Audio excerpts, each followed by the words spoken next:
Hello, Steve Mills here, and welcome back to my results podcast. It's great to be back again, featuring some more ideas and ways in which you can grow your business. Now, today, I've got a bit of I'm going to say it's a little bit controversial. It's a little bit my opinion as opposed to fact, and I'm not saying it's right for absolutely everybody, but it is right for 95% of businesses. And it's about really what to do in the tough times. So it's very relevant right now. And we all know, really what's happening with the economy right now. Let's just say it's tougher than it was for most businesses. Some businesses are thriving right now. If you're in the cleaning industry, then, everything needs cleaning more. So it's probably, if you're marketing yourself well, it's probably a really good time to be in that industry. If you sell, hand sanitizer, you're probably having your biggest results that you've ever had in terms of sales and income. So, there's it's not all gloom and doom. It's a matter of, I suppose on one hand being lucky enough to be in the right industry, and on the other hand, maybe adapting your business in order to provide a service that's relevant now. I'll give you one example of something that I'm thinking of doing. For years I've been doing training in how to use LinkedIn to grow your business. And I've become, recognised as a, really experienced person in that particular niche. And, I run lots of seminars, probably trained many, many thousands of people in how to do that. And one guy actually made £42 million as a result of coming along to my my day's training. Now, it doesn't happen all the time, obviously, but, that's quite a result. And so I thought to myself, right, how can I take advantage? And I don't mean that in a negative way, but it's more, how can I adapt my business to help people in these tough times? And I came up with the idea, which I've not actually launched yet, but it's called How to Get a Job Using LinkedIn. There's a lot of people out there now, and there's going to, be increased as furlough starts to disappear. People come back to work and there's not going to be the money to pay them, and they're going to be looking for new jobs. And I see that as an opportunity to help, and hopefully for myself to make a little bit of money as well. So, that's I think a reasonably good example of how businesses need to adapt. So you might need to adapt your project, your products, your service, or even the way you market. Because one thing I can tell you, and this is a very, very old saying, I believe it was Einstein who originally said it, when he said, if you always do what you've always done, then you'll always get what you've always got. So if you always do what you've always done, then you'll always get what you've always got. Okay, now try saying that when you've had a few. But who am I to argue with Einstein? But I'm going to tell you now, right now, it's no longer true. If you carry on marketing your business in the way that you've always done, you're not even going to get what you've always got. So if you carry on doing the same marketing, doing a little bit on social media, I'm talking like posting a couple of times a week, going to a networking event, turning up at BNI, and so on and so forth, having a website that you don't really market, having an email list that you send an email out to every few months that's only got perhaps just a few hundred people in it, or maybe 500 or maybe 1,000 people in it. Spending a little bit of money on boosting a post on Facebook. You're not even going to get the results that you used to get. You're going to get worse than you used to get. Now, even worse than that, businesses are cutting back. They're doing less. Can you believe that? They're doing less than they used to do. You know, when the economy goes down, you've got to go up just to stay where you are. Does that make sense?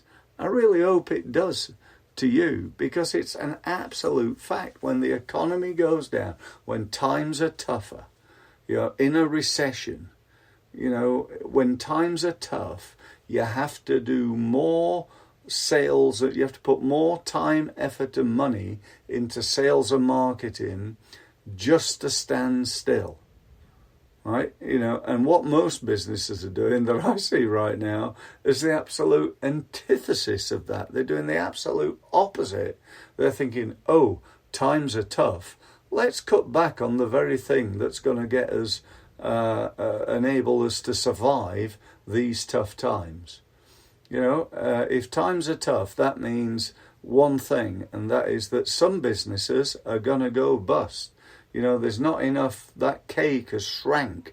It's not as big as it once was. And so if you shrink with it, then, you know, what are you going to do? If you shrink the amount of sales effort, if you shrink the amount of marketing, if you shrink the amount of social media posts and networking events and money you're spending and time you're spending on sales and marketing, then, you know, it's a self-fulfilling thing. You're just going to shrink your business even more than it was going to shrink anyway.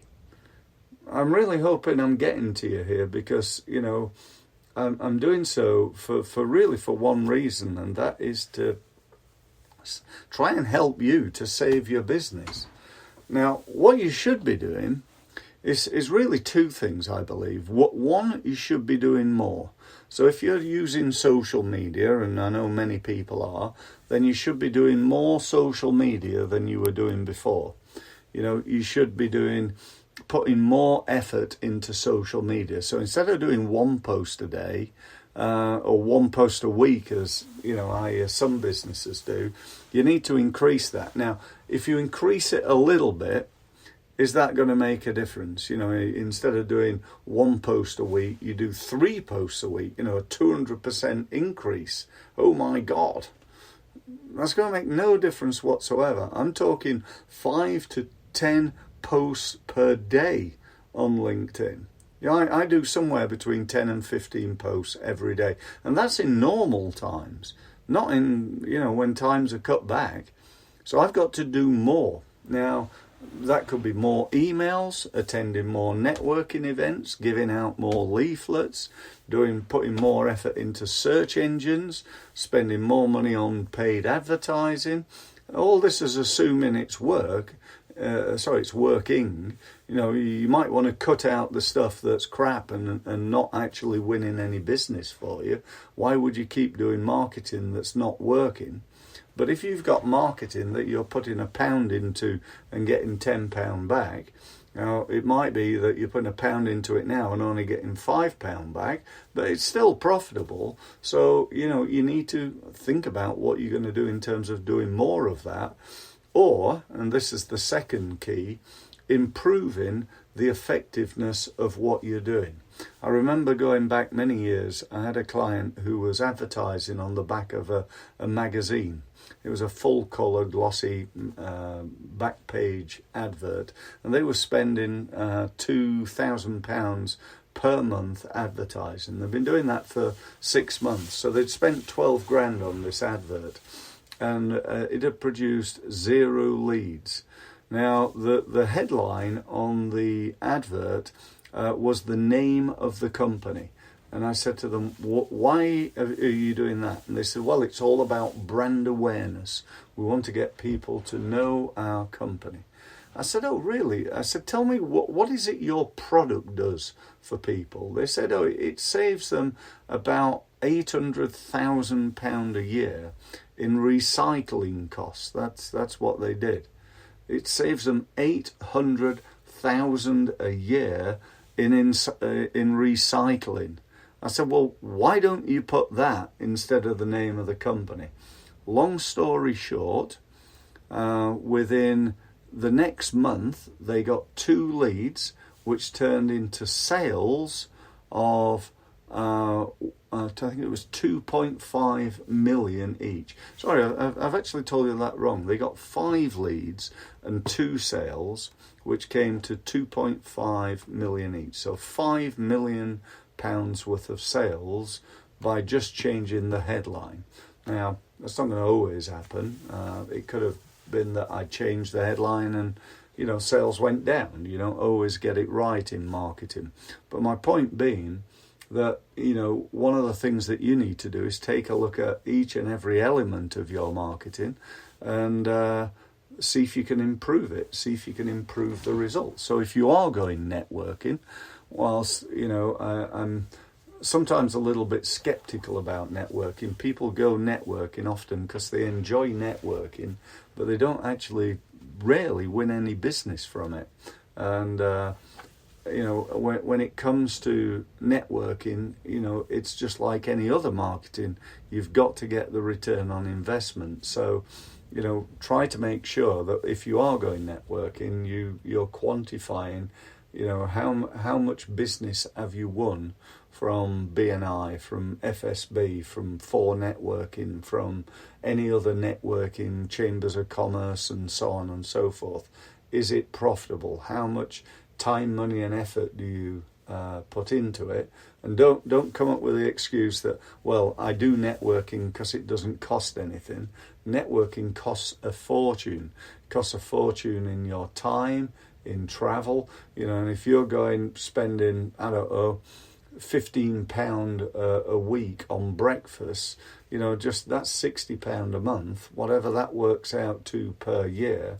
And if you've been doing that for 3 years, plus your time, plus your travel, it's many, many thousands of pounds that networking's costing you. And if you're not getting a return on investment, then, that's not good. But anyway, I'm getting off track a little bit. Let's just come back to what you need to do right now. So I believe you need to have a look at developing possibly new products, new services that fit with the market. You need to ramp up the amount of marketing that you're doing. So you're doing more of the marketing that works. You need to, I believe, look at trying to improve the effectiveness of the marketing that you're doing. And then maybe even look at some new types of marketing that you could do that if you did would make you even more money. So my message is, let's push forward. Don't hold back. Don't sit back hoping that the government's going to help you. Don't sit back waiting for the next furlough deal. Don't sit back waiting for, when's the next grant coming? Because that may or may not happen. But I'd rather have my business when times do get tough to be in the best possible situation that it could be when the shit hits the fan quite literally. So that's about it, really. That's my message for today. Don't forget, I'm still running the results webinars. If you've not yet attended a webinar with me, I strongly recommend you do. You're going to get an hour of me talking about growing your business, covering different aspects of what you need to do in order to get really what I've just said, get the best return on investment from your sales and marketing. So if you want to attend that, by all means, go to my website, which is stevemills.co. If you need help on the physical side of marketing, actually somebody to do it for you, outsourced marketing, then go to our new website, which is called Crofton. Okay, so it's crofton.co.uk. That's E-N, by the way, Crofton, not O-N, E-N, crofton.co.uk. So that's it. Thank you very much, and look forward to speaking to you again on my next podcast. Thank you.